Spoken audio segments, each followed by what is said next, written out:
Good evening, ladies and gentlemen. Tagaho, and welcome to the LRIHK Institute's 13th annual dinners.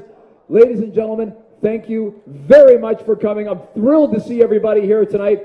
Here to support freedom. My name is Andrew Work. For those of you that don't know me, yes, W-O-R-K, you know me. The worst four-letter word in the English language as you take your seats. Thank you very much.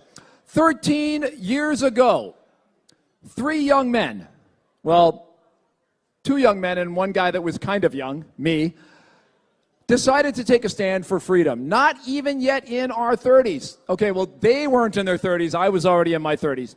We decided we needed somebody else to stand with us. And so myself, Simon Lee Cao-Fu. Simon, where are you? You should be sitting. There he is right over there. And Andrew Shun, the three co-founders of the LRIHK, got Bill Stacey, our founding chairman, to join us, and we founded the LRIHK Institute. So thank you, gentlemen, for joining me in that venture in the beginning. Let's hear it for Bill and Simon and Andrew Shun in absentia.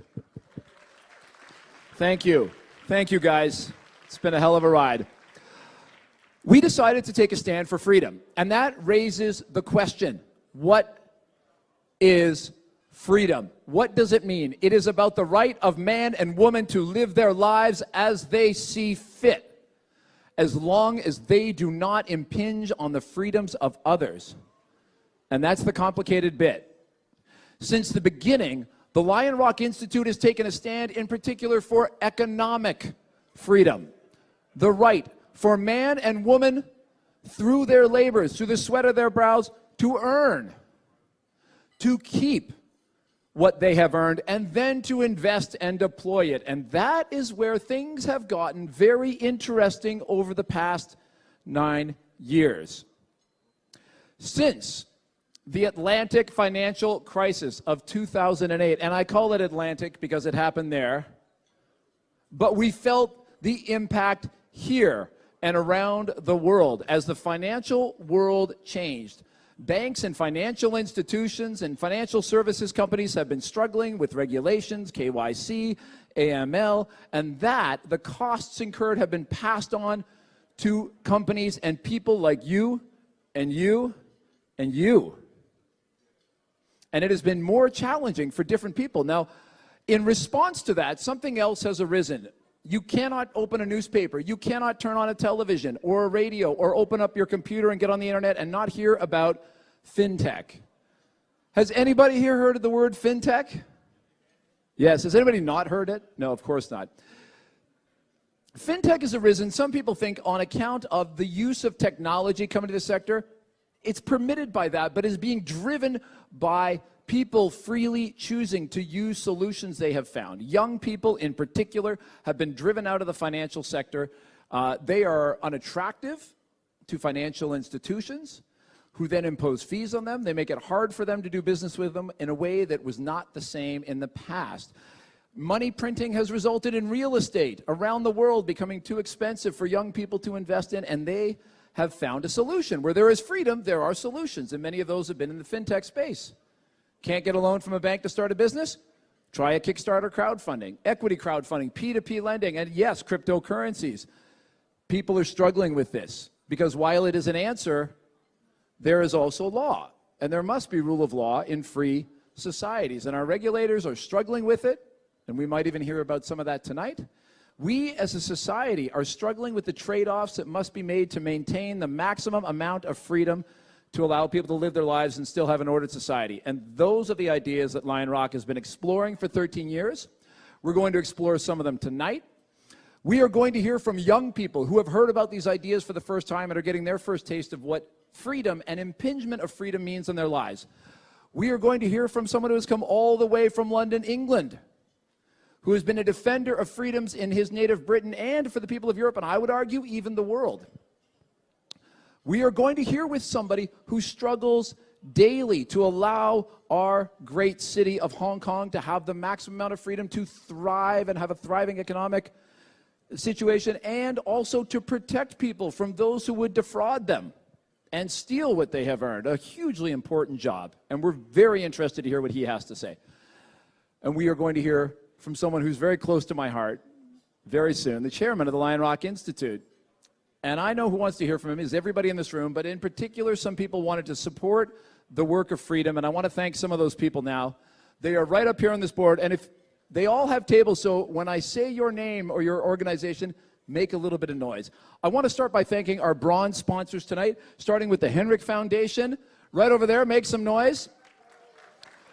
Supporting free trade, doing wonderful work. Read their reports on the future and how we can support free trade around the world. Absolutely fantastic, because it is being threatened at every turn. Strategist Inc., a very fine publication right over here as well. Strategist, make some noise. They got 5 Chinese characters in their name. I only know the last one is Wong, because they are the kings of publications in Hong Kong. Thank you very much for your support this evening. I'd like to thank the KPMG Foundation, who are on this side of the room and are taking a stand. KPMG Foundation, where are you? There you go. Make some noise. Thank you very much for your support. First time I've seen a big 4 up here, so thank you very much. Altus, great people in property, big supporters for many years of the LRIHK Institute, and we appreciate your support. Thank you, guys. Sun Hung Kay Properties, longtime supporters of the organization. Sun Hung Kay is on my right. Where are they? Sun Hung Kay. Right here. Thank you very much. They're a modest bunch over there, thank you. And the Hong Kong Jockey Club right next to them. Jockey Club, there you go. We can't say nay to the Jockey Club, thank you. All right, that's a terrible joke. All right. The Airport Authority, I love you for the time I don't spend with you. I land, I'm home in an hour, like nowhere else in the world, so I can be with my family because you run such a great airport. Mwah. Thank you, great job. Let's hear it for them. Hong Kong land, whether it's a typhoon or, the sweltering heat, they keep me dry all through Central with wonderful artwork. Thank you very much to Hong Kong land. You guys do a great job. The fine people at Cybernetics Property, Cybernetics One, I think, every time I hear this company, I think that it's going to be something to do with the Terminator, but it's not. It's about great property. So Cybernetics, thank you very much for your support. Where are you guys sitting? Make some noise. I know you're right over here. There you go. Okay, thank you. They're having a cheers at their table instead. That's great. I love it. Swire, yes, I did fly with Cathay when I came in. So Swire, thank you very much for your support this evening. Absolutely fantastic. Link Asset Management, hosting Simon Lee. Thank you very much for joining us this evening and being one of our gold sponsors. We appreciate it. Xi-Wing Ching, I can see you're sitting right there. You've been a supporter for well over a decade now of the organization. People know him as a supporter of freedom. Xi-Wing Ching, Dotele. Thank you so much for your support. And we have 2 powerfully electric supporters, our diamond sponsors tonight. Thank you very much to CLP. CLP, right down in front. I love them waving, big waves. Love it. And our friends at Power Assets on this side of the room. Power, thank you very much. Mimi and the gang, thank you so much for coming out tonight. Ladies and gentlemen, these are their sponsors. Take a picture, remember them, because they stand for freedom. And a man who stands for freedom is going to come up and address you now. He started career as a civil servant, believe it or not. He worked as a teacher in his originally native Britain. He went on to have an incredibly varied career, and he brings from that his many, many experiences, his love of freedom, and a huge experience and depth of knowledge. He has been a banker and headed up Standard Chartered North Asia for a time. He's done real estate. He worked with Hong Kong Land and ran a huge part of their operations there. He was the chairman of Link Asset Management, and rather than retiring off into the sunset, he took on a new challenge as the chairman of the LRIHK Institute. Siji-san Hapoi. He is our chairman. Please welcome Mr. Nick Sallnow-Smith. Thank you.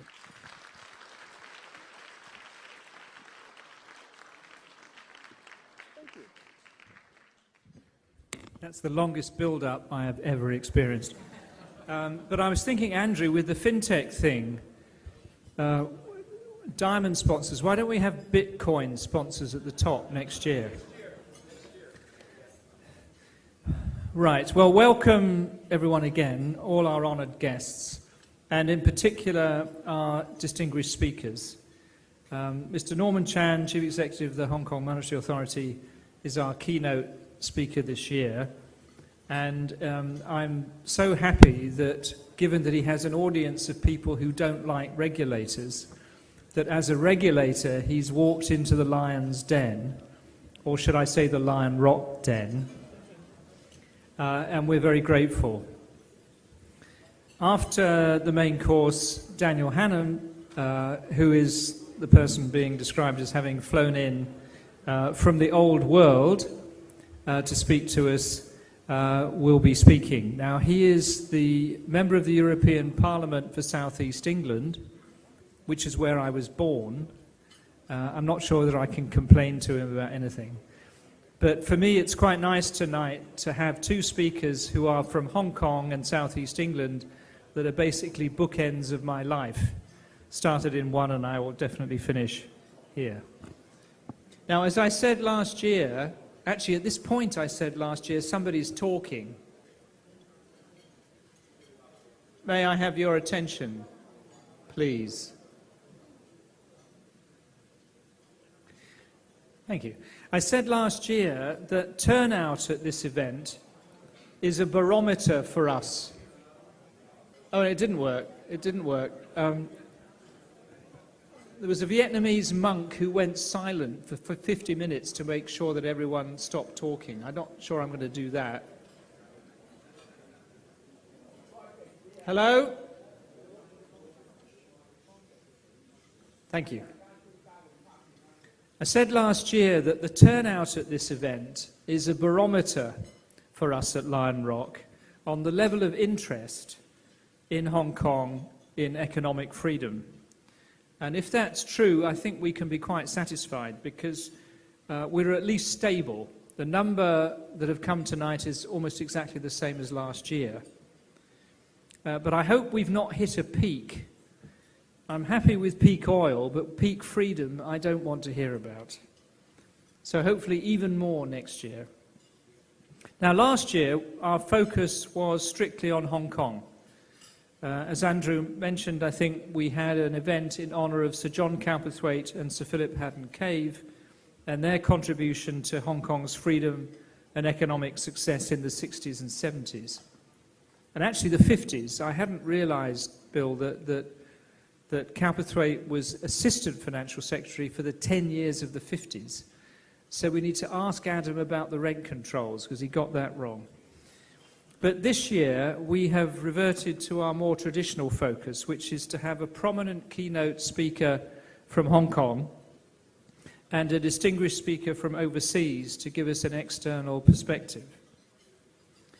Now, in my few minutes, I just want to explain why I think the subjects they're going to be talking about are so timely for us. Our annual dinners are not only to celebrate economic freedom in Hong Kong, but to take the temperature of what economic freedom feels like here. Now, I've realized I've already mixed the metaphors between barometer and temperature, but forgive me that. For those of us who long for maximum economic freedom, it can be distressing to see how far we are away from it. But instead of wishfully thinking of where we might be, it's perhaps more important to focus on the trend, the direction of travel. Now, from that perspective, where are we? Is anything improving in this dismal world from a policy perspective if you want freedom? On a longer time scale, the trend towards and away from economic freedom has always swung backwards and forwards. Generally good in the 18th and 19th centuries, terrible at the turn of the 20th century when the progressives invented the Fed, awful between the wars, better in the 80s with Reagan and Thatcher, but ironically, after 1989 and the fall of the Berlin Wall, when you might have thought this was the best time for freedom, the trend has been firmly against freedom ever since. We've had much more intervention, much more regulation across most large economies in the world, except perhaps for China and maybe India, where more freedom was allowed than had been before. And of course, it's not hard to work out where the most growth was. But more worrying for me is that not only were the trends in policy retrograde, but so was the rhetoric. Capitalism and free markets have become concepts of derision and attack. Instead of being seen for the solutions they have been framed as the problem. So the situation feels quite dire. And yet, Instead of the LRIHK directors in the room giving up and retiring to the beach, which we might like to do, we retain the hope that, as the proverb goes, the darkest hour is just before dawn. The negative trend is only going to reverse when the failures of existing policies become manifest to ordinary citizens. As the lack of growth and the lack of enterprise in Europe and the US becomes more and more manifest, startups in the US, which create all new jobs, not just some, but all new jobs are created by startups. In the 8 years of Obama, that rate of startup fell every year. So as the deadening effect of ever more regulation becomes obvious, citizens may finally begin to wake up and see where the problem is. Now, this is unlikely to result from a few wise op-ed articles by LRIHK directors, I fear. It will be a ground-up realization. It will be as issues affect individuals' own experience. In Hong Kong, it seems to me Uber is a classic example of this. Before Uber arrived, people grumbled about taxis and the service, but nobody really thought about it as a problem of a lack of competition. Once Uber was here, and people have ridden in Uber cars or have driven them, you now have hundreds of thousands of people who've benefited from the freedom to do something else than riding in a red taxi. So if you now try and take it away, I think people will have a different view. And for me, this is how it's going to happen. It's going to be ground up with personal experience. Now, this is not simply a question of efficient outcomes economically, although it is certainly that. For me, the reason that the anti-capitalist rhetoric is so distressing is our critics' attempt to claim the moral high ground, to claim that only interventionist policies are good, that unfettered free markets are amoral or even immoral. And yet the opposite is true. The only truly moral economic arrangement between people is the free market, where the choices of individuals are respected as they spend their money or decide where to work or who to employ. And it's truly ironic for me that societies that claim to respect individuals through the ballot box then do the opposite through coercive public policies as soon as they're elected. Now, part of our job as LRIHK Institute directors, everyone, is to highlight issues that affect the daily lives and free choices of individual Hong Kong people, and to help people see the connection between the prevention of free choice, economic decline, and the loss of personal freedom. Tonight's dinner looks at two examples where awareness of the problem from the ground up may emerge. With every financial crisis, banking regulation is ratcheted higher and higher. Of course, with the intention of making it and us safer. But we don't feel safer. And I hope and expect that Norman can give us some insights into how reducing bank regulation can be part of the solution. Dan will be naturally looking at the UK post-Brexit, which it seems to me the next few years will be the classic fight between genuine free trade and managed trade. Hong Kong's economy was only briefly a manufacturing one. Our history was built on a free trade port and more recently on a huge financial sector. So the two subjects of our guest speakers tonight, I think, will be of key interest to everyone in the audience. That's enough for me. I will let you eat the next course, and then Peter will ask Norman to come to the stage. Thank you very much.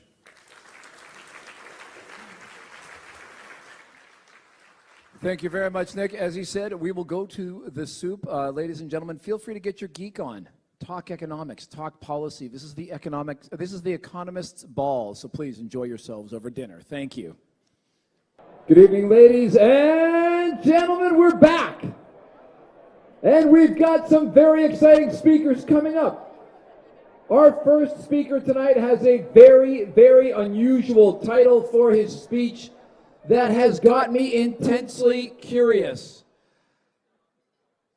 And for our friends in the media, you are going to want to get every word of this one. I'm talking to you guys. Thank you.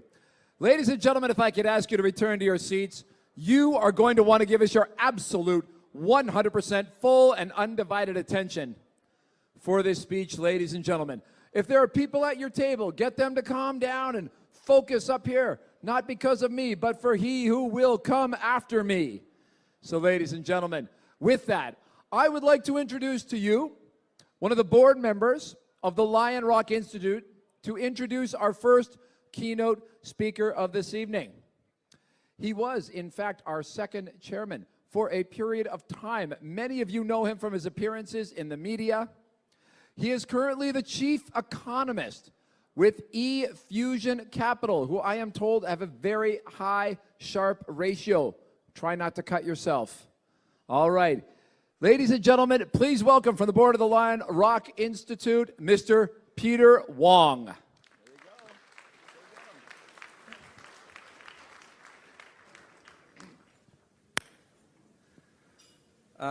Since Nick assigned me to introduce the guest of honor for tonight, two thoughts have come to my mind. First, there was a little bit of trouble that I may have brought to Norman's team. There was a fanatic group who questioned Norman. Why would he accept to speak for LRIHK? As to why, because they claim LRIHK is indirectly funded by tobacco companies. My answer to that is, I wish they were directly funding this event. I remember back when the tobacco companies were allowed to sponsor almost everything in Hong Kong. Our sports, in particular our football team, was one of the best in Asia. And our Canton pop music was definitely the best in Asia. Wow, the good old days. The second thought is related to this quote by a prominent member of the Rothschild family. Give me control of a nation's money, and I care not who makes its laws.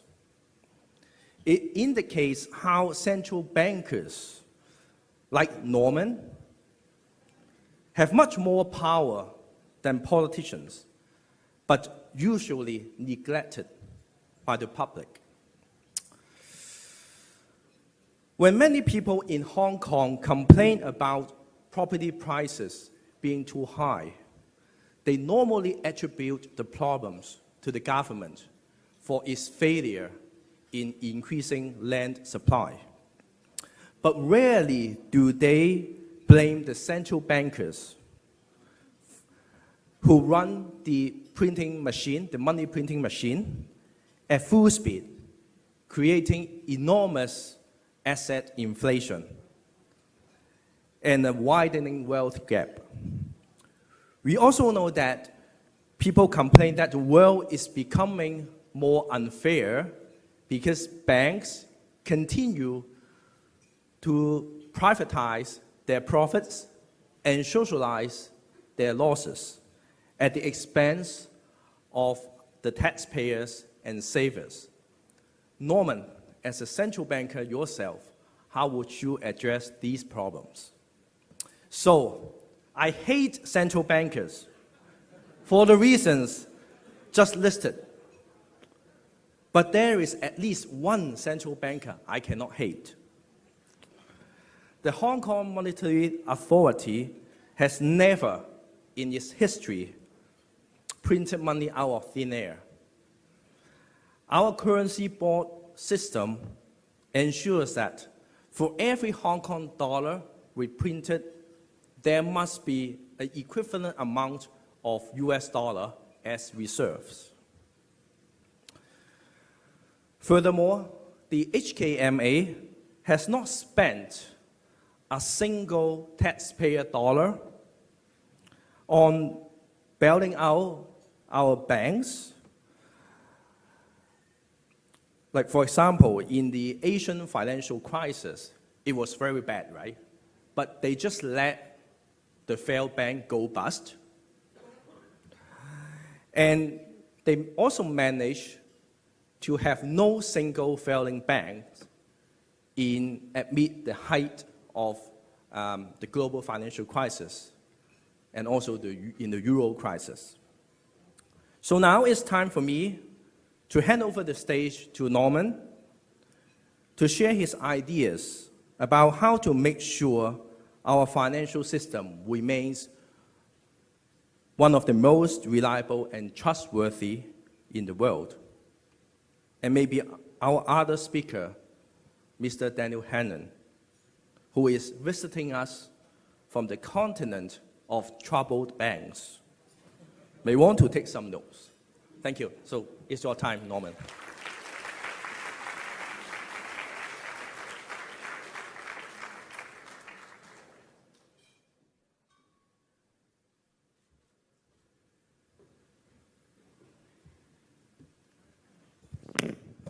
Thank you very much, Peter. I don't know how to respond to your comments, but I'm very pleased to note that I'm not being hated by you, and that's a point of comfort. Nick, fellow founders, directors, and members of the LRIHK Institute, Daniel, ladies and gentlemen, it gives me great pleasure to be here today with you. After accepting the Institute's invitation conveyed by Peter Wong, I thought long and hard about what to talk about in front of such a learned and distinguished audience that supports and cherishes economic freedom. I was also mindful that I should come up with an inviting title that helps sell the tables. I hope I have achieved this, at least by attracting a few more senior bankers to help foot the bill. Nowadays, a common theme that bankers often talk about when they meet each other is how their lives have become so much tougher, thanks to ever more stringent standards demanded by regulators and supervisors. Not only are banks required to hold a lot more capital as well as liquidity to meet unexpected circumstances, there is constantly increasing demand by the supervisor to deal with conduct risk. Everyone is familiar with the escalating compliance burden and pressure on banks in tackling anti-money laundering, counter-terrorist financing, international sanctions, and mis-selling, etc. Not to mention the hefty financial penalties slapped on banks for violation or breaches. So it's natural and indeed understandable that bankers harbor grievances and misgivings towards bank regulations and supervisors. And this is why the topic I'm going to talk about is a very attractive theme to them. They would like to hear from a supervisor speaking on a subject that they can normally only discuss privately amongst themselves. First of all, let me give you the good news. As I see it, there are two ways to get rid of bank supervisors. One fast track and the other a slow track. Let me start with the fast track. If you can find a clock or time machine that would allow you to dial back time to 100 years or so ago, then you would find yourself in a happy world where there was little or even no banking supervision. Contrary to common belief, banking supervision as a profession or industry, or as some bankers would no doubt have it, a black art, does not have a very long history. Until the Roosevelt New Deal era, 1933 Banking Act in the United States of America, no depositors in an American bank could have been assured of clear supervisory oversight. Following a century of uncertainty about state and national authority over banks, and the issue of bank notes. In the United Kingdom, the first statutorily backed regulatory regime was put in place only in 1979. Prior to that time, the Bank of England had exerted only informal authority, including through the venerable governor's eyebrow. Both the US and the UK acts were prompted by preceding banking crisis. In Hong Kong, the Office of the Commissioner of Banking was only established around 50 years ago in the 1960s, after a couple of rather unpleasant bank failures. Before then, banking was basically a free-for-all, although it did not mean that it was a wild jungle ruled by Tarzan or Lion King. Back in the good old days, Peter, good old days, during which banking supervision was not a prominent feature of our financial system, bank customers and depositors had to take care of their own interests by choosing very carefully who they could trust and bank with.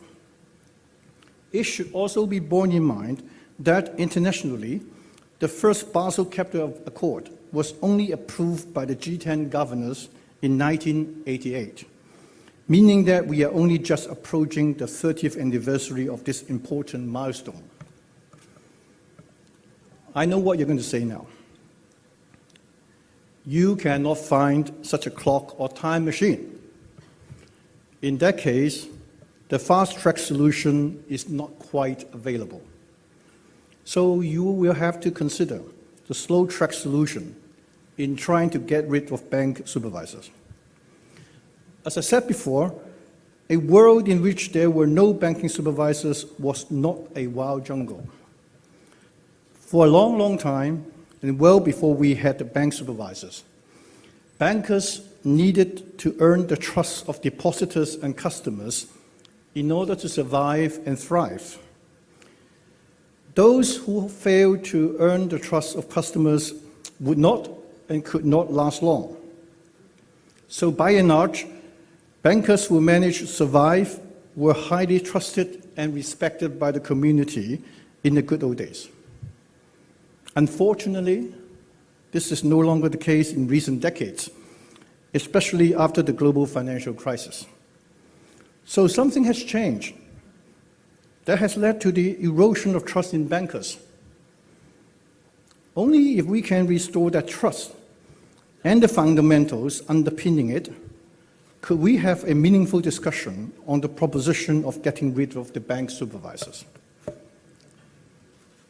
Banking has indeed changed a great deal from what it used to be. I would like to focus on a few key changes over the years relevant to my thoughts on trustworthiness in banking and the need for supervision. First and foremost, the alignment of interests between the owners, managers of banks and their customers has weakened significantly. In the good old days, banks were often organized in the form of partnership and not as limited companies. The owners or managers individually and collectively had the family wealth at stake in ensuring that the banking business was run not only profitably, but also prudently. Any misjudgment or mismanagement of the affairs of the bank could wipe out the family wealth and, in some instances, lead to imprisonment. Any partner of a bank had the duty and the right to warn against and take steps to constrain another partner from taking excessive risk, if such risk could bring down not just the culprit, but all the partners who were jointly responsible for the well-being of the firm. In contrast, in modern times, banks operate predominantly in the form of limited companies, often listed on stock exchanges, with very diverse public ownership. Senior managers who run the bank do not have most of their personal worth tied up in the firm, and the prospects of lifelong employment have become few and far between. Nowadays, in particular during the period preceding the global financial crisis, senior bank managers are generally rewarded by a combination of very high salaries coupled with very substantial annual bonuses tied to performance in the preceding year. Even where share options are included in the remuneration packages, the lockup of vesting period is relatively short, just a couple of years at most. The effect of this change is that previously strong alignment of long-term interests between bankers and customers has been materially weakened, leading to the classic situation of an agency problem, with the bank management using depositors' funds to leverage up the scale of business, while the downside risk that they are faced in doing so is limited. The problem became more apparent thanks to the global financial crisis, which witnessed cases in which bank managers took excessive risk or otherwise breached the trust of their customers in the pursuit of profits and bonuses. In some infamous cases, such as AIG-FP and Merrill Lynch, sizable bonuses funded by taxpayers' monies were still paid to managers even though the action had arguably contributed to the failure of the firms. This heads I win, tails you lose regime in modern banking is clearly a recipe for disaster and can do very little to help enhance the trust and reputation of bankers. Another material change in banking from the good old days is the problem of what I call short-termism among some bank shareholders, or some would call impatient capital, focusing only in bolstering their own short-term returns. It has also become increasingly common for senior bank managers, especially at the top levels, to be hired on contract basis. While this might be justifiable from the point of view of hiring the best talents available in the market, it could have the unfortunate side effect of cultivating short-termism amongst senior bankers if they only work for a contract or two and therefore must deliver tangible and quantifiable financial results within a short period of time, such as a target ROE. In essence, like football managers, they survive on their reputation for delivering fast results during the current league season. The problem has been exacerbated by two more factors. One is the move towards higher frequency of financial reporting, from annual, half-yearly to quarterly. While this move may have been motivated by good intentions of promoting transparency and accountability, inevitably it compresses further the performance measurement period faced by the bank management and increases the pressure on the senior managers in delivering short-term performance. The second factor is the emergence of activist shareholders in the form of hedge funds and, to a less extent, certain proactive fund managers. The net effect of short-termism in banking is that firms would tend to opt for businesses or transactions that would boost short-term performance in profits or share price, such as large-scale acquisitions or mergers or rapid expansion. Investments that are necessary for the longer-term viability or competitiveness of the bank, such as upgrading of the IT systems and internal talents development, would tend to be given a lower priority. We have seen many high-profile cases of massive expansion of businesses through indiscriminate acquisition or a sharp rise in proprietary trading by banks, which, as we now know, ended rather badly. Fast forays into areas with insufficient expertise or chasing bulge bracket status by combining aggressive trading businesses with more traditional banking have left banks exposed and created culture clashes in the race for profit. Again, this short-termism in the modern corporate world is not at all conducive to regaining public trust and respect for bankers. While many bankers did place profits ahead of the interests of the customers they serve, it is at the same time increasingly true that customers are also treating banking services more as a commodity. This means that customers shop around for the best bargain in town. They hop from one bank to another without regard to the value of any long-term relationship between bank and customers. This shift of mindset from relationship banking to transaction-centric banking is another change that weakens the alignment of interest and of trust between bankers and customers. The introduction of deposit protection schemes in many parts of the world has been motivated by good intentions. But it does produce a side effect of moral hazard in that customers no longer need to care overly much about the trustworthiness of a bank because the deposits are protected by the schemes. Consequently, customers will tend to be drawn to the bank offering the highest interest rate on deposits or returns on investment products. Many customers will also opt for very large banks, regardless of their actual financial strength, in the belief that these banks are too big to fail. Unfortunately, this belief in too big to fail was proved right during the global financial crisis, as some governments in the advanced economies spent billions of dollars of public money to bail out some of the largest failing banks and financial firms. In summary, the slow-track solution to get rid of bank supervisors involves quite a number of fundamental changes to counter those trends that arise from what is now practiced in modern-day banking. The measures required are not new and are intended to restore a strong alignment of interest between bankers and their customers.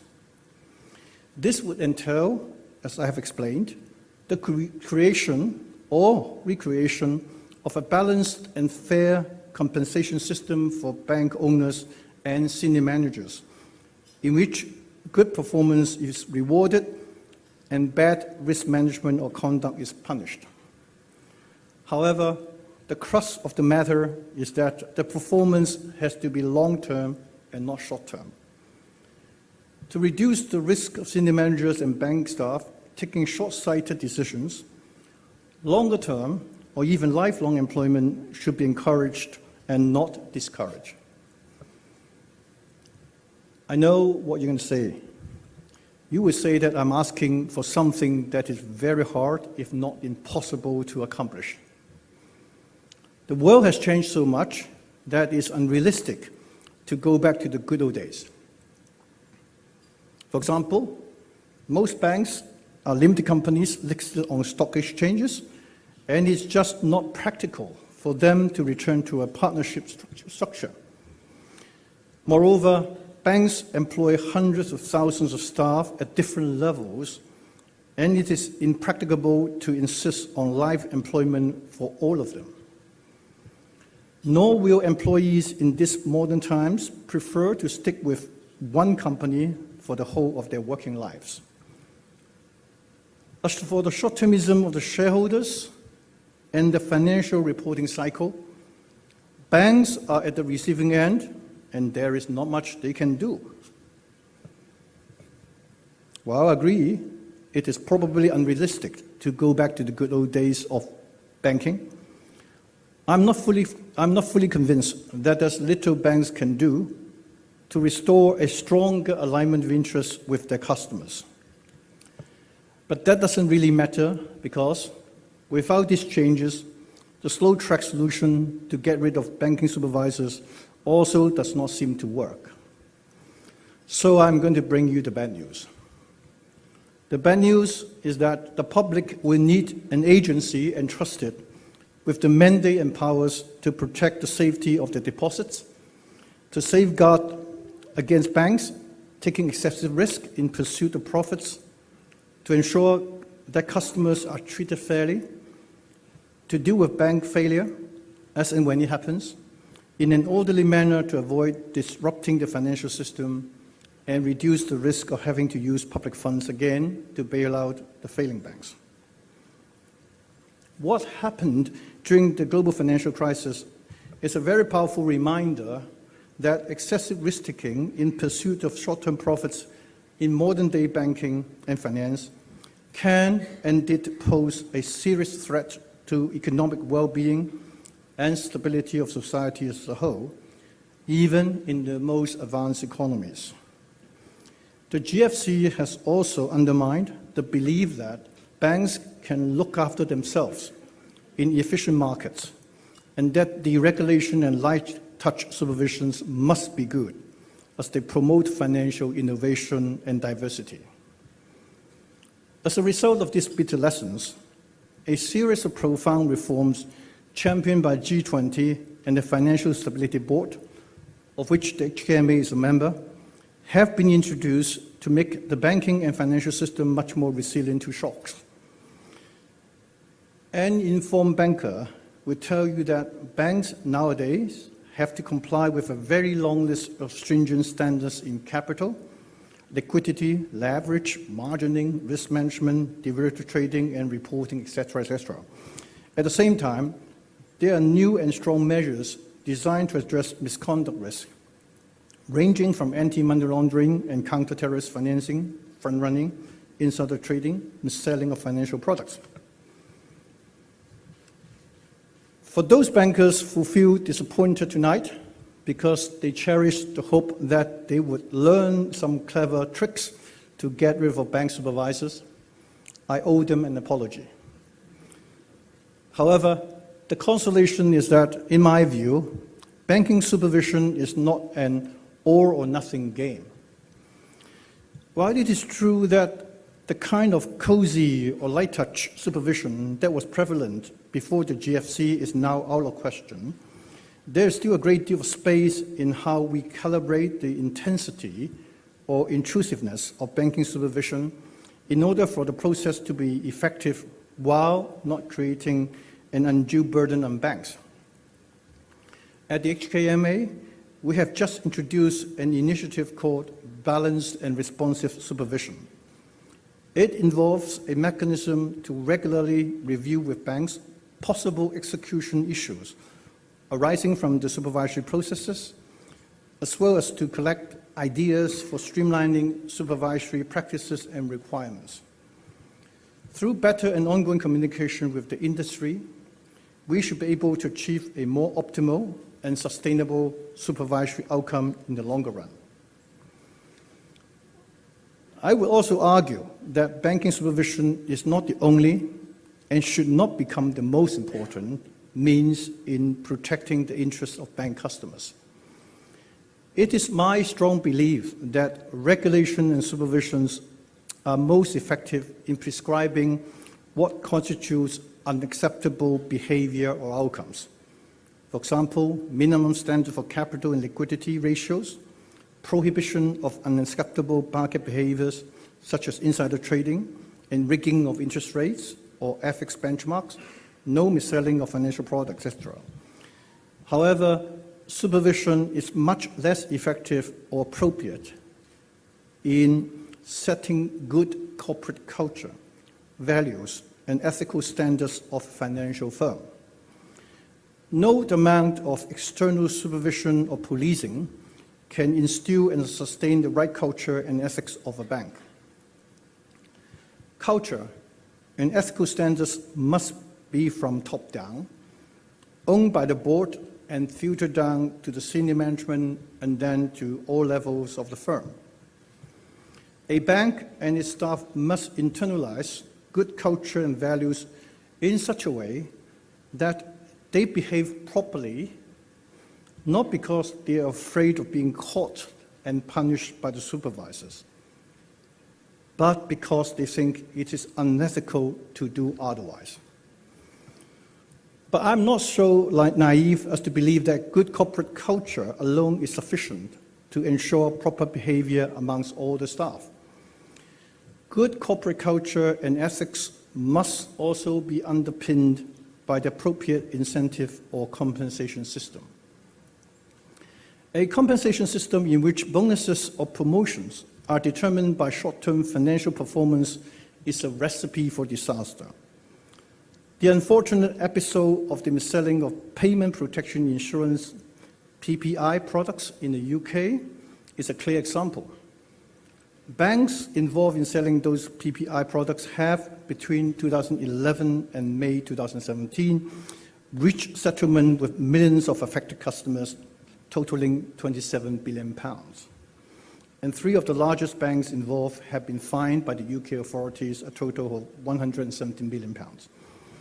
There are also many instances in which bad outcomes ensued because the firms have put in place wrongly designed incentive system to reward staff for new customers or businesses secured.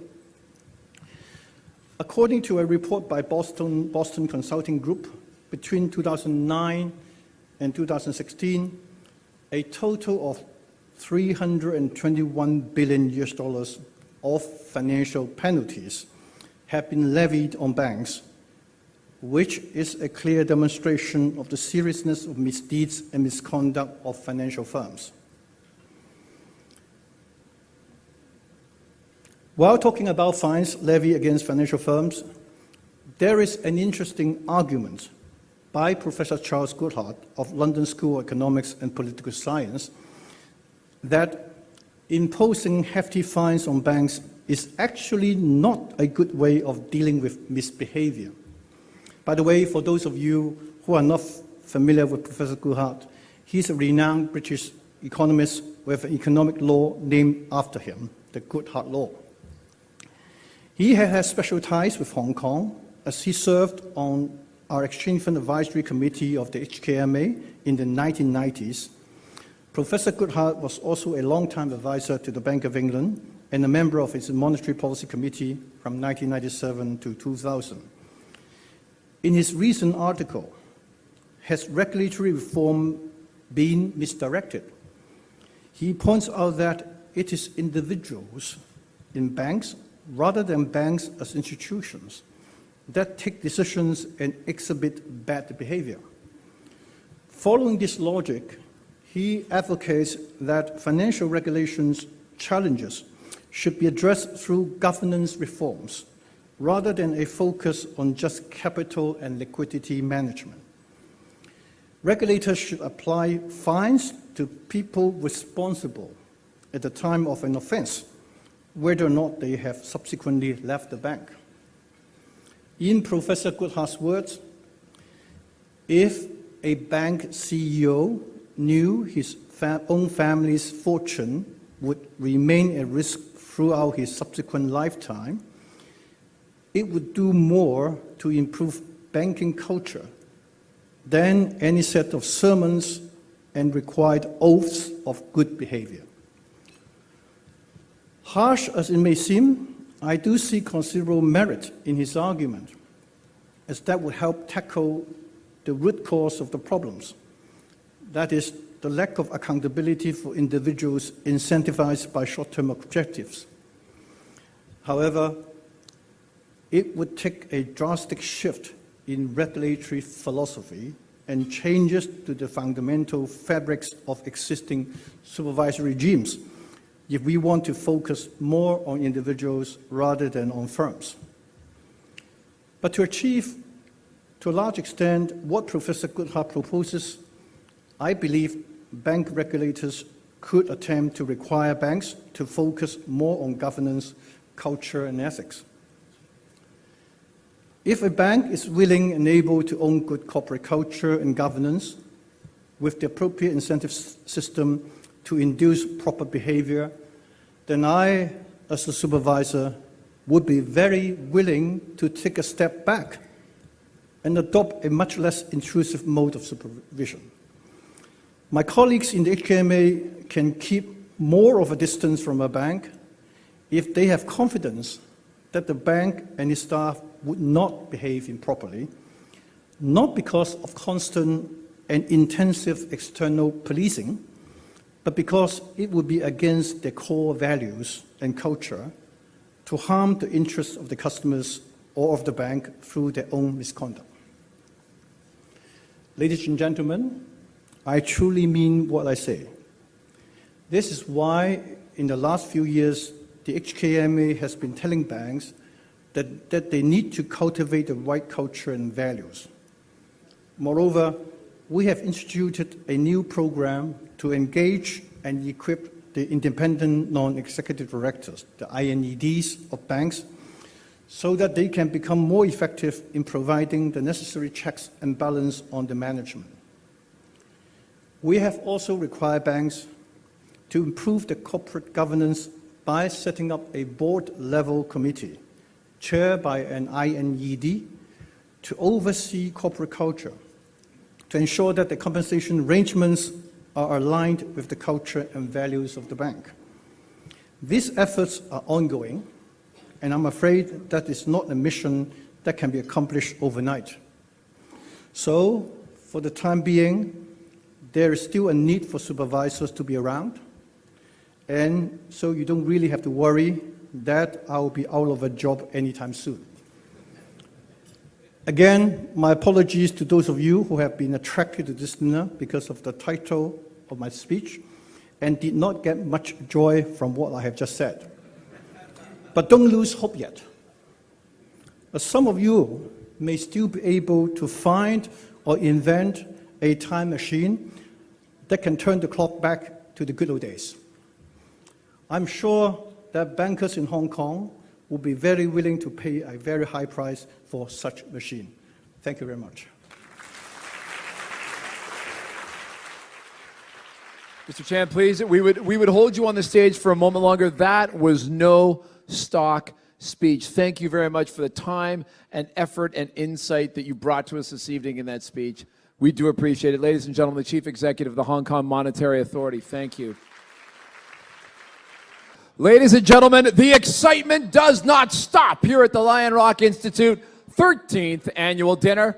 I am going to ask you to come back to your seats, ladies and gentlemen, because we are getting to our second keynote speaker, and it is going to be a roller coaster ride. Prepare yourselves, ladies and gentlemen. He has come all the way from London, England. Mr. Koh Ming Fai, thank you for taking a table tonight. If I can get you guys in your seat, that'd be great. A big shout out also to our big sponsors tonight, but also regular members like Simon Ogus, who's here tonight. Thank you, Simon, for joining us this evening. You got to have a shout out for people that support every year, like Evan Miracle. I saw Evan coming in a little late tonight. Thank you very much to some of our regular members. Raymond Ho, big supporter. Where's Raymond? Over on this side of the room. I think I saw him earlier. The man from M107, another group doing great work to support economic freedom in Hong Kong. Ladies and gentlemen, we are going to our second keynote speaker. I would like to bring to the stage to introduce him, someone who is very dear to my heart. He is a colleague, he is a fellow soldier in the fight for freedom. He wears the same Adam Smith tie that I do when you catch me on a good day.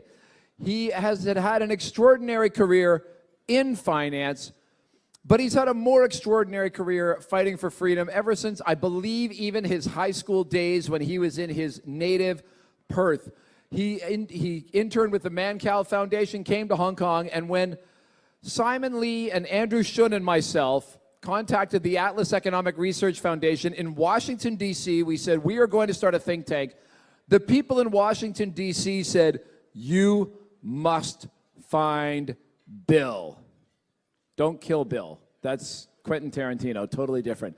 But you must find Bill, and you must make him a part of your movement. And he was the founding chairman of the LRIHK Institute and stood by us for the first 10 years and stands by us still.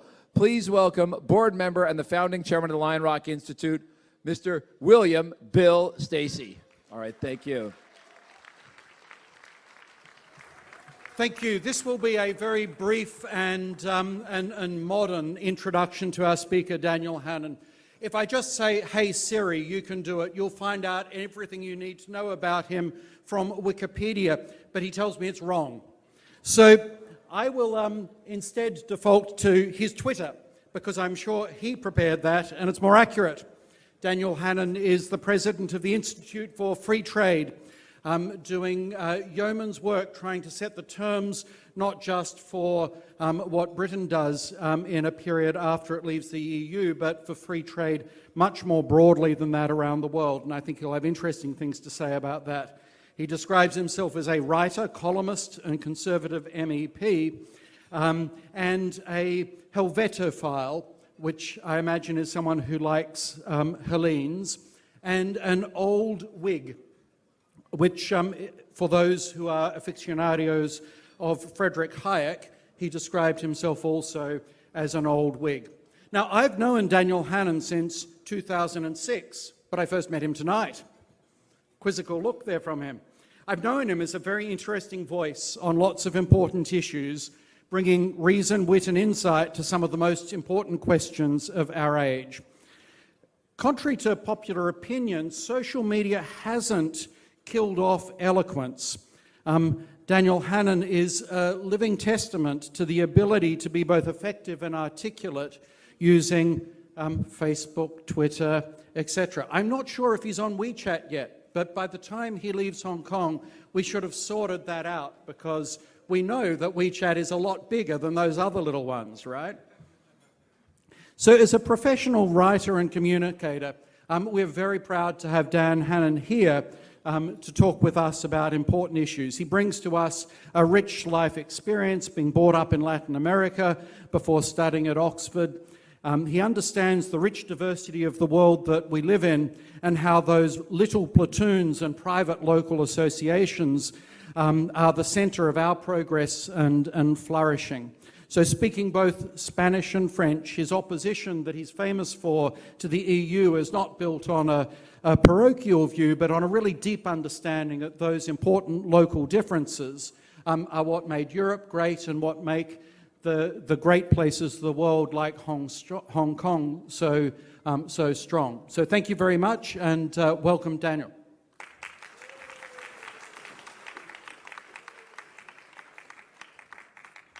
Well, Bill, thank you very much indeed. Ladies and gentlemen, thank you for having me at the LRIHK Institute. It's wonderful to be here with you and to taste in the sultry and humid air of Hong Kong the unmistakable tang of liberty. Do you know, I find pessimism is part of the condition of the free marketeer. Here we are in this wonderful example of how you can succeed as a low-tax, low-regulation, open economy, and all of the LRIHK directors are moaning about how awful everything is. We had the same from Nick and from Peter, from Bill, and you know, I've noticed this with libertarian and free market types the world over. They always tell you that there's something wrong with their country and that it's much worse than you realize. But take it from me, gentlemen, the world would gladly swap its problems for yours. I think Hong Kong has made most of the decisions right. And what an extraordinary thing to come to a place where the central banker is looking back with fond nostalgia on an age when there was no need for central bankers. That really is, I think, exceptional. And I'm looking forward to the day when we replace our current likeable imported Commonwealth central banker in the Bank of England with the rather more impressive one that I've just listened to here. How did we get there? What's the origin of this culture of liberty? Well, I think it's always appropriate at a venue like this, at an event like this, to pause for a moment and honour the shade of John Cowperthwaite. He was, like your chairman, that rather unlikely figure, a civil servant who became a hero to the libertarian movement. I had the honour to meet him once. He retired to his native Scotland after being here, and he was not someone who did a lot of think tank speaking. It wasn't his scene, but I did hear him lecture on one occasion. And I asked him afterwards, what was his top tip? What advice would he pass on to somebody else seeking to achieve the wonders that he had achieved here in Hong Kong? And he said, doing nothing is a full-time occupation. He said, don't imagine that being in charge of a limited government means that you can put your feet up. The tendency of the government is to grow, he said. You have to constantly hack back the thickets, prune the attempts of every agency to extend its regulatory power. He said, I had to be in my office before any of my officials arrived. I had to stay there until after they'd all gone home, because that is how you get nothing done. That's the way in which you allow freedom to grow. There's a new biography of John Cowperthwaite, came out this year by Neil Munnery. And there's a chapter in it which I think is apposite to what's happening now. He was, of course, a great free trader. It wasn't the first one. That had been the tradition in Hong Kong long before. But he had to deal not with Brexit, but with the opposite, with Brentry, I suppose we could call it if we reverse engineer the slang. He had to deal with what happened when the United Kingdom joined the European Economic Community in 1972. And what was obvious to him, and indeed to everyone in those days, but has been completely forgotten for some reason in today's debate, is that that was seen as an essentially protectionist move that was bad for free trade and was particularly bad for territories like this one that had up until then enjoyed unhindered commerce and mutual recognition with the UK. For some reason, particularly in overseas media, Brexit is seen as a kind of, I don't know, a British version of Donald Trump, you know, a vote that was protectionist and nativist and nostalgic. To point to one rather obvious distinction, Donald Trump was elected, as I understand it, with a big part of his campaign being that he didn't want a free trade agreement with China. A big part of the Vote Leave campaign, which I was involved with founding, was that we do want a free trade agreement with China. We can't have one as long as we're in the EU. The EU is refusing to talk to China. As EU members, we don't have a free trade agreement with the biggest economy in the world, the United States, the second biggest, China, the fast-growing economies like India, or indeed close Commonwealth friends like Australia, New Zealand, and indeed Hong Kong. It's quite extraordinary that Brexit should somehow be seen abroad, not so much in our own media in the UK, but here, apart from the Financial Times, which I suppose counts as a kind of foreign medium given where its readers are, but is seen overwhelmingly abroad as really the opposite of what it is. As introverted, as turning its back on global markets. In fact, it is a liberation that will allow us to engage by inviting the traffic and commerce of the world without hindrance or obstacles. And I just want, ladies and gentlemen, I want you to stop for a moment and think about what an amazing thing unrestricted trade is, both morally and in terms of its impact. Maybe the best way of demonstrating this is to tell you a true story about a man in the United States last year who decided to make himself a chicken sandwich. Nothing very unusual there, you might think. But this chap decided to do the whole thing from scratch. He slaughtered the chicken, he ground the grain, made the bread, went to the sea, boiled off the salt water to get the salt, pickled his cucumber. The whole thing cost him several $1,000s and took him 6 months. Okay? And by the way, even that was a cheat because he flew to the sea, right? He didn't design and build the aircraft himself. He milked a cow, but he didn't raise the cow. He was taking advantage of the accoutrements of a modern functioning market economy. It's the most natural thing to be blasé about the things we've grown up with, to take for granted the wonders around us. But the next time you stop and buy a chicken sandwich, pause for a moment and think about what's gone into it. I don't just mean the lettuce and the mayonnaise and the chicken, but the entire endeavor that brought it to you. The guy who made the carton and the tree that was felled to make the paper for the carton and the haulier and the woman who kept the accounts for the haulage company. And then ponder the almost unbelievable fact that that chicken sandwich can be purchased by somebody on the minimum wage for the equivalent of 19 minutes work. 6 months to 19 minutes. That's the difference between a world without trade and a world where we have learned to depend on strangers. 6 months to 19 minutes. It's a chicken sandwich we're talking about here, for heaven's sake. It's not a smartphone, right? A world in which we had to do things ourselves because we had not opened ourselves to extended supply chains and to the miracle of the market would be an extremely cold, grey and unpleasant one. 6 months to 19 minutes. In that shrinkage, my friends, lies all of human civilization. Starships and Starbucks and symphonies and smallpox vaccines. 6 months to 19 minutes. And it's not only that free trade has lifted our species to a pinnacle of wealth that was previously unthinkable. It's also been the driver of happiness and freedom. Some 10,000 years ago, one of our ancestors somewhere made the extraordinary discovery that if you dropped seeds in the ground, plants would grow there. Human nature being what it is, I'm afraid it took about 5 minutes before the next big discovery, which is that it's easier to steal somebody else's crop than to spend all year tending to and then harvesting your own. And then, ladies and gentlemen, then comes the really fateful breakthrough. If you want to maximize the ratio of effort to outcome, you don't personally steal other people's crops, you regularize the theft through tithes and tolls and taxes, and thus was human civilization born in tyranny, and that's how it lasted for the next 10,000 years.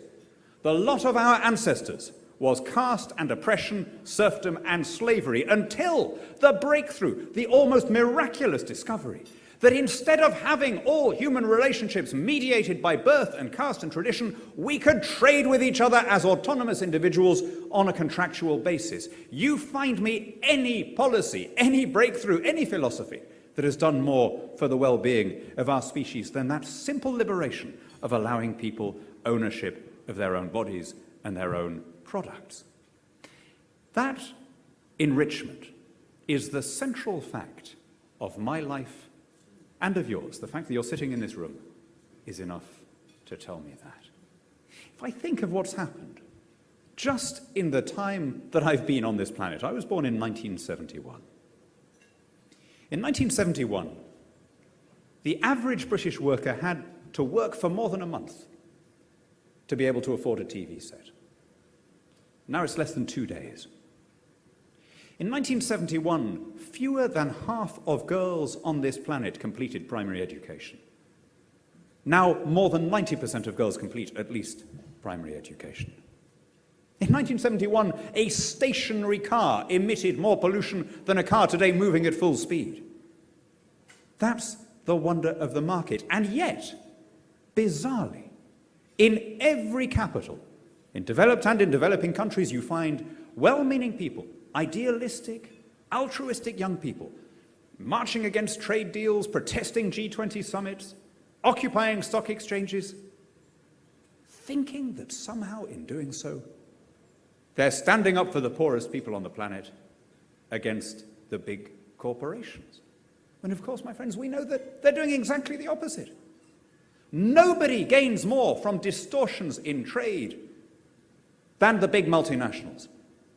Nobody gains more from the removal of those distortions than the poorest people.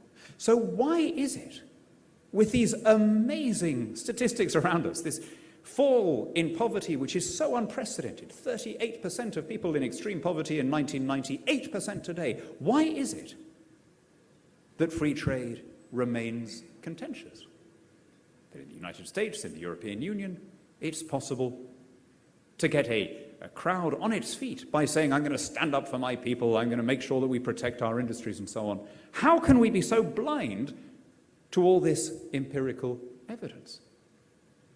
I submit that there are three problems, three basic objections that we free traders have to deal with. One is psychological, one is political, and one I can only call aesthetic. And I'll take them in turn. The psychological problem is very easily stated. Free trade is, in the exact sense of the word, counterintuitive. We have the instincts and intuitions of hunter-gatherers. Our genome has not caught up to a modern society with skyscrapers and services provided by people that we can't see. Right? We still have, deep in our genome, the desire to provide against famine, to hoard food. We hate the idea of being dependent on strangers, which of course is the basis of the market economy. And so however much free trade and free markets work in practice, they feel wrong. They are running up against a million years of evolution. Our Paleolithic brains are still on the Pleistocene savannas in Africa. The political reason, well, let me give you a four-word summary of the political problem with free trade. It brings dispersed gains, concentrated losses. If in the United Kingdom we were to say, tomorrow we will accept all Chinese steel, doesn't matter if it's produced below cost price, doesn't matter if it's dumped, to use that pejorative phrase. No, thank you very much. If the Chinese taxpayers want to give us a present, we're very grateful. If we were to say that, almost everyone would be a bit better off. Our car manufacturers would suddenly become more productive without having to raise a finger.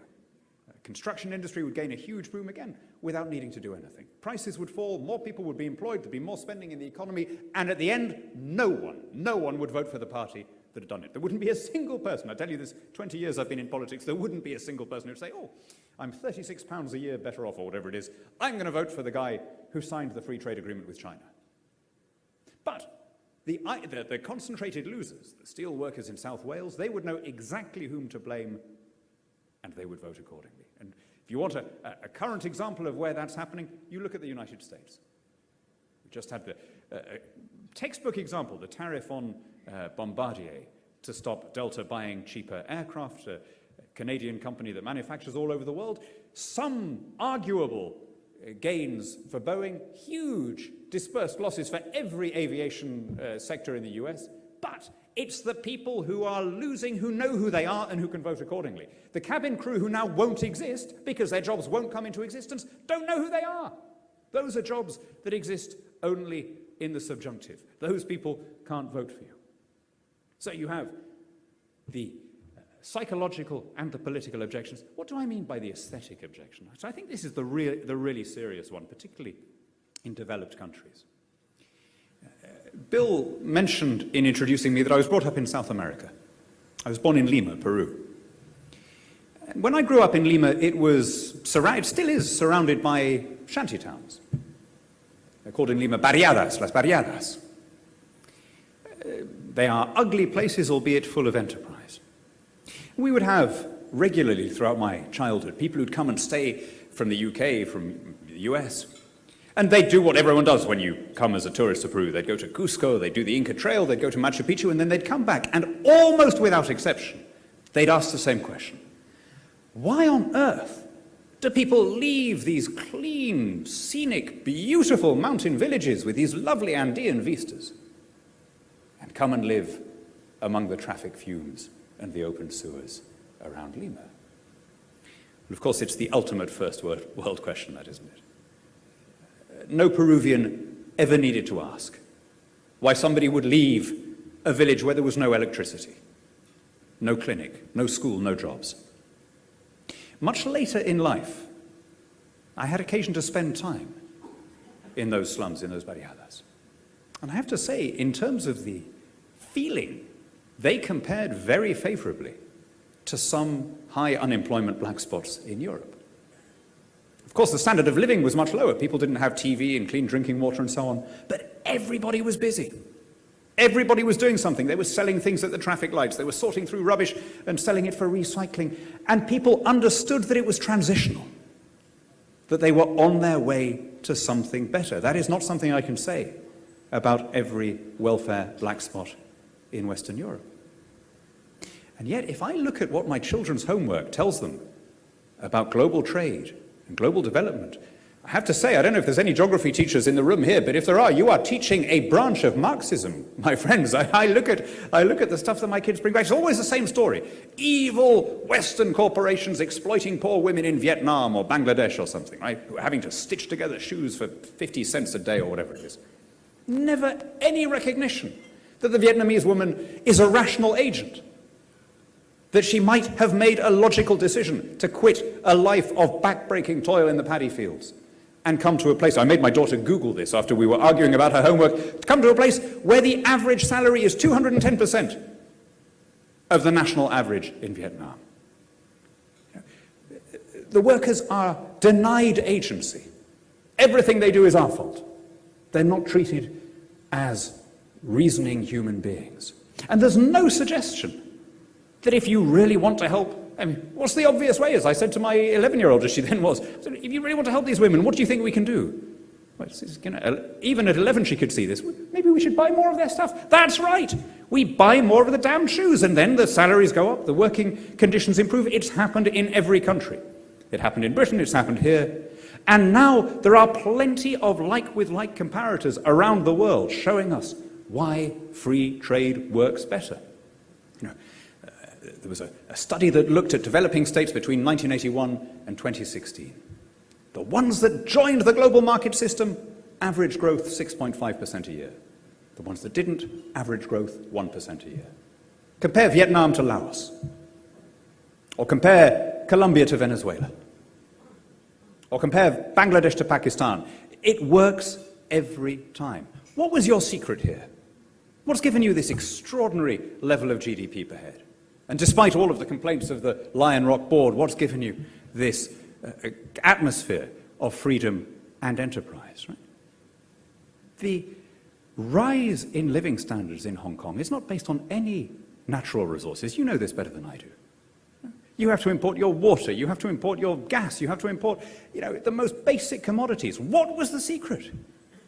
It was simply to reduce your barriers and to invite the world to sell you things cheaply so that people had to work shorter hours to buy the basic things, which meant that they freed up more time and more energy and more resources to invent whole new industries. It's the same magic formula that works every time. It worked for our country in the 1840s. It raised us briefly to be the wealthiest place in the world until other countries started copying us. And that was great, because of course that meant that there were bigger markets and more consumers overseas. It worked for us until the problem that John Cowperthwaite had to deal with. Until we had to contract out our commercial policy to Brussels, and we had to impose the common external tariff, and we had to impose EU regulations. For 45 years, we've not had our own trade policy. But that is now changing. This, my friends, is an unfrozen moment. It's not every day that a G7 country gets to draw up a trade policy from scratch. Now, just imagine if we were to copy what you've done here. If you like to repatriate that idea. Obviously, opening your markets has been brilliant for Hong Kong. No one really seriously argues with that. But I hope you won't take it the wrong way when I say that given your relative size, the impact on the world economy overall has been limited. But imagine if a country of 65 million were to do what you've done. Then the impact would be planetary. It wouldn't be just we who were benefiting. It would be an opportunity to galvanize the entire world trading system. We have an opportunity to do trade very differently now. Not on the EU basis or even the TPP and TTIP basis. Not on the basis of trying to regulate and define and standardize, but on the basis of genuine liberty, by which I mean mutual recognition of products. If something is legal in Hong Kong, it should be legal in the UK and vice versa. Simple as that. And, by the way, this should apply to services. Yours is a service economy, ours is a service economy. Modern trade is not about tariffs on widgets. Right? Modern trade is about extending consumer choice by extending competition. Wouldn't it be a great thing that the central banker was talking earlier about, could we turn the clock back? It was not so long ago that we had not only mutual recognition of standards with you, but mutual recognition of professional qualifications. If you qualified as a doctor in one place, you could work as a doctor in the other. Now, I can see who loses if you have free trade. You have guilds, you have professions. Here you've given them specific electoral constituencies, so it's visible when they try and block it here, whereas it's invisible when they try and block it elsewhere, or it's dispersed elsewhere. But it's the same base problem. Protectionism, producer capture, vested interests. Always the greater benefit is to the general population.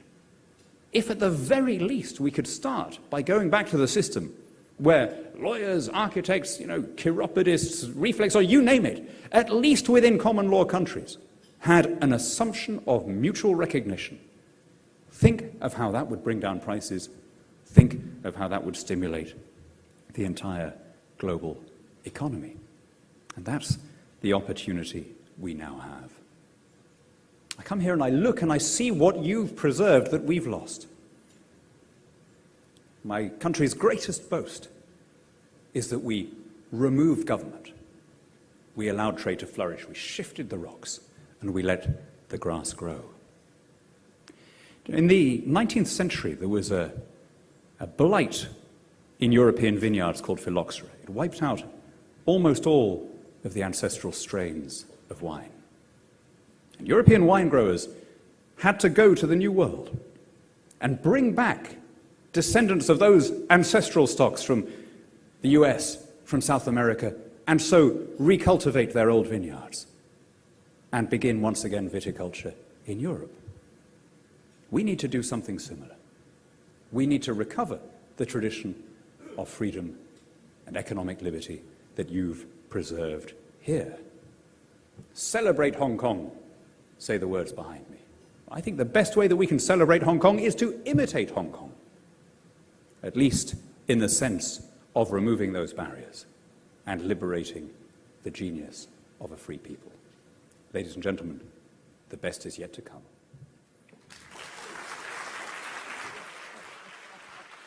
Ladies and gentlemen, Daniel Hannan, MEP, UK, thank you.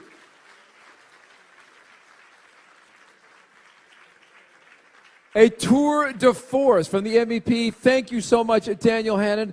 We asked for an outside perspective. You did your research. You know us, the directors of the LRIHK Institute. We will have to put our whining aside for at least a night. Thank you so much, because you not only did your research, you know our situation, but you know our souls. Thank you very much one more time to Daniel Hannan. Ladies and gentlemen, thank you. We will have dessert, ladies and gentlemen, and then we have got not one, not two, but 3 young speakers that we are going to put out here, and they have a very special message for you, so please enjoy your desserts. Merci. Okay. Ladies and gentlemen, I'm so happy to see you out there having a good time. The networking, the camaraderie, people talking about the ideas, people talking about freedom, absolutely fantastic. But I did promise you 3 fantastic speakers, and they're going to come up here and give you a completely different perspective from Norman Chan, from Daniel Hannan. Daniel Hannan, star of the moment. Everybody's taking their picture with him. He's going to be all over Hong Kong social media tomorrow. Barrett Bingley's going to be one of the last in. Hopefully he gets better treatment from the Brits at his table than Mark Carney got from Daniel Hannan. A little bit of abuse. That's great as you make your way back to your seats. Thank you so much for coming out this evening. We've got our last group of speakers in here, and then the Harbor Grand told me that we can hang out all night. Beautiful, beautiful upstairs on the top floor of the building. They've got a great place where we can go up and have a drink after, hang out, check out the beautiful view of Hong Kong Harbor from both sides. All right. So, ladies and gentlemen, as you make your way back to your seats, I would like to introduce the introducer of our next 1, 2, 3 speakers. Mr. Laurence Pack is the man in the LRIHK office every day. Those of you that are sponsors will know him because he took care of you. He made sure that you got all set up, that you got your tables arranged. I'm sure he took your checks. Hopefully he went over and asked for them nicely. And he is working with the young people that are going to be the future of Hong Kong that we are training in the ideas of freedom. So, ladies and gentlemen, please welcome the Executive Director of the LRIHK Institute, Mr. Laurence Pack. Laurence, please. Thank you. All right. There you go. Hello, everyone. Thanks for Mr. Work's introduction. So I'll keep my speech really short. I just want to thank everyone for coming, because you're not here just to enjoy the food or the chats with your friends, but you're here as a very important partner and witness to LRIHK Institute's fight to keep Hong Kong free. So So myself, having worked at this think tank for the past few years, I have really understood our mission now, which is really to change lives, especially the young people. So one of our focus is on re-education of students, not just to get them away from the indoctrination of the education system. So as Nick mentioned in the beginning, we have a few new initiatives this year. One of them is we launched a scholarship program called the LRIHK Scholarship Program. And we sent these 3 students, Regina, David, and Terence, to a very unique experience at 3 different world-class economic think tanks in the United States. So in the next few minutes, I will let them talk about their own experience at these think tanks. So I'll have Regina first.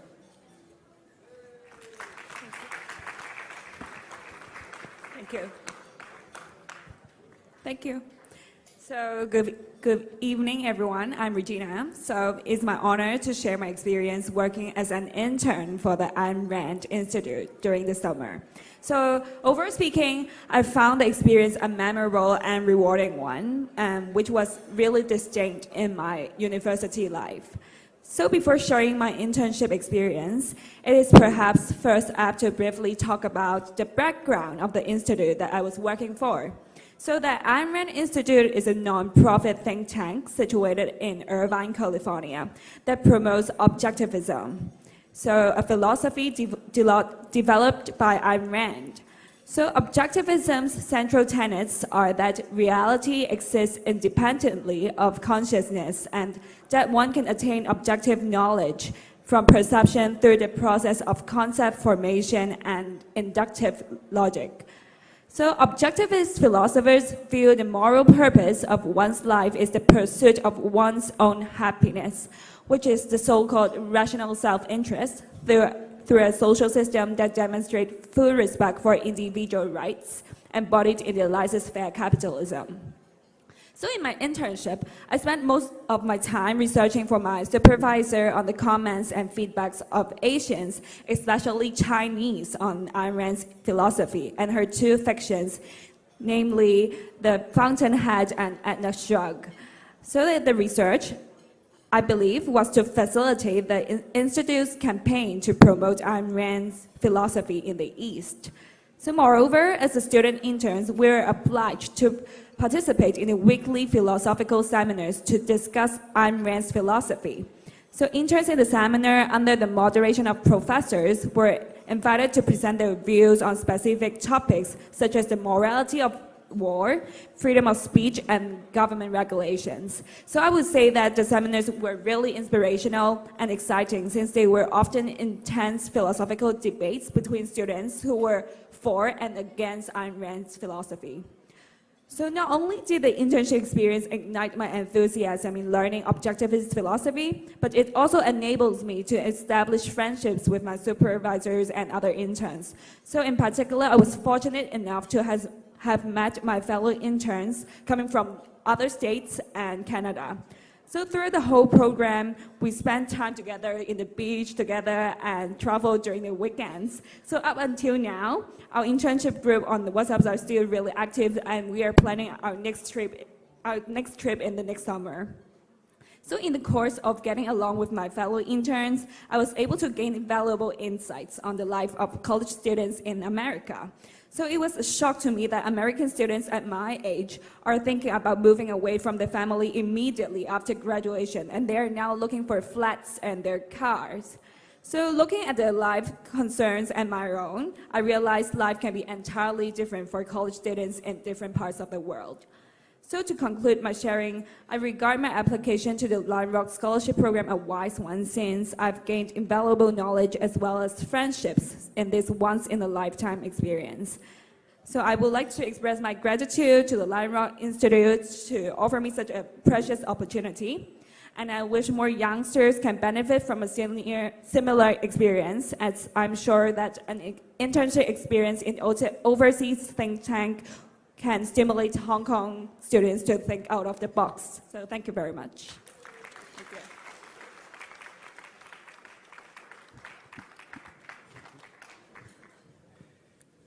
So thank you, Regina. And good evening, ladies and gentlemen. This is David, one of the LRIHK Scholars 2017 as well. So this summer I was sent to a think tank called the Recent Foundation, which is in Washington, D.C. as a visiting research scholar. And Recent Foundation is actually a world-class American think tank founded in 1978, which committed to promote the ideas and values of individual freedom, choices, limited government, as well as market-friendly policies, which perfectly echoes with the ideas and the core values of the LRIHK Institute. And I joined a team of pension reform and worked on a pension integrity project. Indeed, since 2016, there have been rumors about the looming financial crisis that may be brought by the pension bankruptcy in various states in the United States. Cities are actually not contributing amounts that are sufficient to fund the new benefits to be provided to the citizens. The Recent Foundation's initiative of Pension Integrity Project is very simple. We have done the quantitative researches to advocate the idea of changing the pension fund, shifting away from the defined benefit plan into more like a defined contribution plan, so as to adjust the benefits according to the market return. The solution is very simple, but the remedy is extremely powerful by incorporating the long-standing notions of invisible hands as well as the freedom of market since the era of Adam Smith. In fact, after this visit to the United States, I found that Hong Kong is actually doing fairly good, if not better, than the United States in upholding the philosophies of free market. We have got one of the lowest tax rates, almost free port trade, the fine tradition of rule of law, as well as a more sufficient and efficient public sector, so as to enable the free and open business and trade environment. And Hong Kong is indeed a wonderful place to worth fighting for. Nevertheless, my another observation in this visit to the United States is that Hong Kong is actually doing a little bit lagging behind in promoting the innovations and technologies when compared to the States. The popularity of Uber and Airbnb among the state citizens, the more welcoming approach of the financial regulators towards ICOs and crowdfunding, as well as the strong support by the universities and companies in encouraging the research and development in artificial intelligence and robotics, have all contributed to the success of the United States in remaining ahead of the innovation. I believe it's time for Hong Kong to catch up in these kind of innovation battle. And I can also boldly assert that innovations and technologies will be the next battlefield for the libertarians. In fact, there are so many laws and regulations that require update, or even as to be lived so as to liberate our youngsters and the teenagers to try to innovate and to create new creations.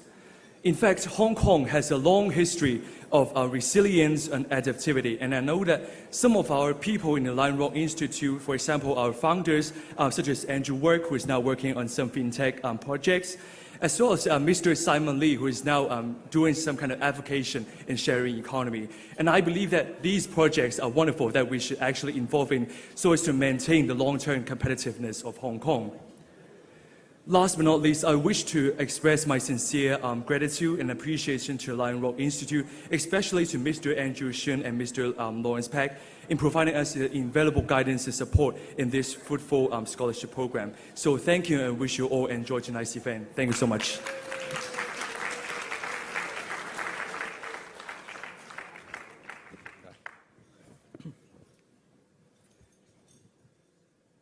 Good evening, everyone. I'm Terence, one of the scholars of 2017 of the LRIHK Institute Scholarship. First of all, I can't express how grateful I am to have this opportunity to share with you my experience tonight. To be considered for the scholarship and having an opportunity to broaden my horizon is definitely a great honor and privilege. So, thank you, LRIHK Institute, and all those of you for your continuous support to the Institute. I really hope that this scholarship could continue so that more students could enjoy this privilege. Speaking of the Student for Liberties, which was the think tank I visited, it is a rapidly growing network of pro-liberty students from all over the world. Their mission is to educate, develop, and empower the next generation of the leaders of liberty. They are the largest libertarian student organization in the world. They accomplish this through a strategy of empowerment, identifying the top student leaders and changing them to be agents of change in their community.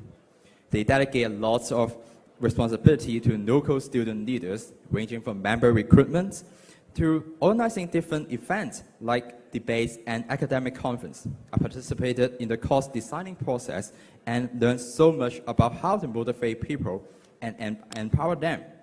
With such an inspiring ideas, what began as a small meeting of young leaders has become an international movement of students with thousands of leaders around the world and with operation on every continent.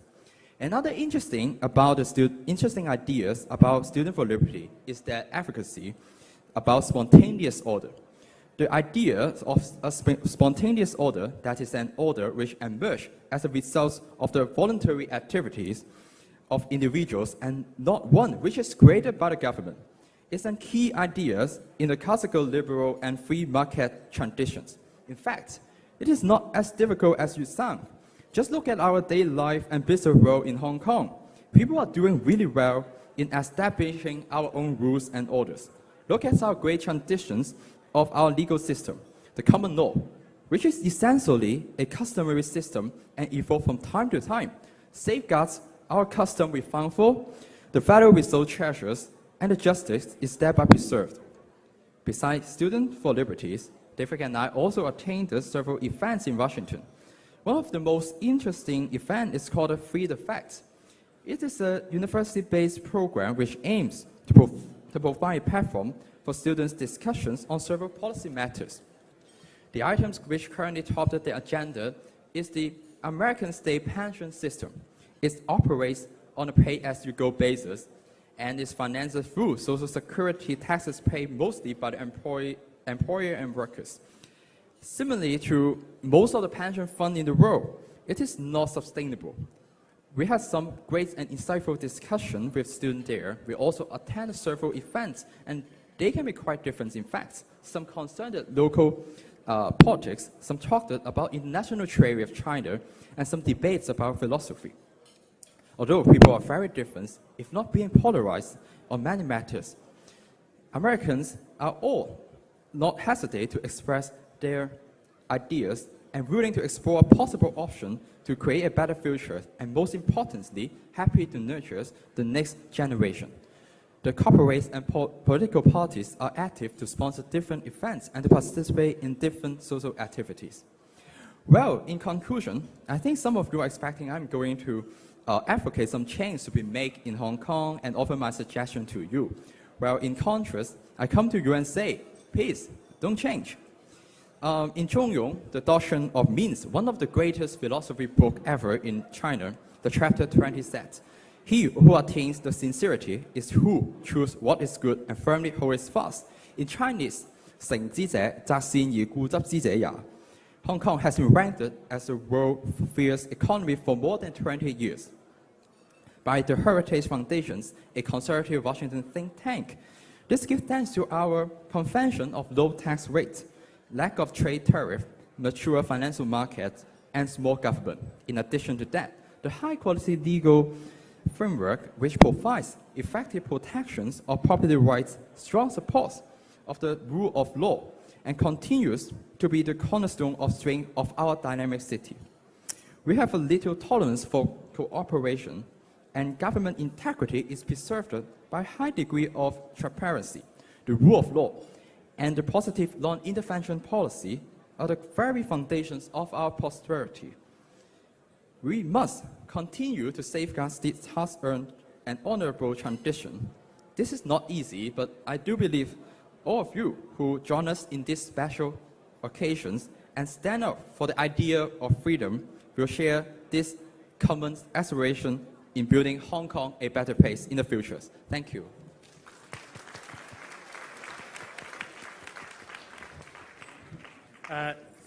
Thank you, and special thanks to CLP and KPMG for sponsoring this year's scholarship program. Thank you very much. I guess before we wrap up, just want to do a fundraising drive, of course. On your table, you can find donation forms, and And even better, you can join as members. So any donation above $100 is tax deductible. And if you would like to join as a member, you need the endorsement of 2 voting members. So we have most of the voting members on this table, but if you'd like to join, let us know. Of course, we can make it happen. And the annual fee is $1,000. Please do join so you can enjoy discounts and invitation to our reading clubs. And you can also proudly call yourself a member of LRIHK Institute. So, and of course, if you would like to sponsor our next year's scholarship event, we would love to have you on board. Let us know. We will send you the materials. So next year we'll have more students like these ones we had this year to learn about what's happening outside of Hong Kong. And they, in fact, it seems like they know that Hong Kong isn't that bad after visiting the US. So I think that's an achievement, important achievement from us. Okay, thank you very much. Ladies and gentlemen, Laurence Pak and Regina, Terrence, and David, thank you so much, and congratulations to you. Thank you to KPMG Foundation and CLP. I was on the selection committee. They were not the only 3 students that we spoke to, but they were the 3 that were selected. And so happy to see them travel abroad and come back with new ideas and new passion for Hong Kong. Ladies and gentlemen, to close out the evening, we have had a great night. We had Daniel Hannan lit us on fire. We had students who have been lit on fire. We had Norman Chan, who did the great bait and switch, and it turns out he's not going to fire himself yet, but he might someday if our banks get their acts together. But ladies and gentlemen, we will finish as we begin with the chairman of the LRIHK Institute, Nick Sallnow-Smith, to close us out. Nick, take us home. Thanks, Andrew. This is not scripted, but I just wanted to come up and say thanks to everyone for coming and, of course, for sponsoring, and to actually roll up what Laurence said, more heavy duty, please. Getting these 3 kids to go, can I call them kids? Am I allowed? I don't know. To go and think about liberty in another country is transformational for them. And when they come back and live here in their future, it will be transformational for Hong Kong. So if there's any company in the room, whether you've sponsored a table or not, who is not going to sponsor a student next year, please ask yourself why.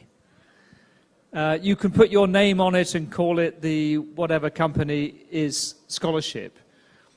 And you can build a relationship with that young person, maybe employ them later. But if we think about making a difference, this is what you need to do as companies. Sponsor young people to go and think about the sorts of issues that we've been talking about tonight in their early 20s, and then come back and build careers where they will think about such things and use them in their business life. It's the only way we will keep liberty alive in Hong Kong if we do that with that generation. So please talk to Laurence about doing that so we can send more kids overseas next year. Anybody here who is not a member of the LRIHK Institute needs to also ask themselves why they are not, and explain to Laurence why they are not. Because if you've had any connection with what you've heard here tonight, in particular Dan's inspirational speech, I think you should ask yourself, why would you not want to be connected with this institute and help us extend what we do more broadly in Hong Kong, get people talking about these issues more, not just once a year, but at business tables. When you have lunch with businesses, you should be talking about why do we not have free market ideas? Why do we not have free market solutions for problems? Don't do it once a year, do it all of the time. So we're going to lock all the doors, and if you're not a member, you're not allowed out, or something like that. But anyway, thank you very much for coming. We hope we'll see you all and more people next year. Thank you very much.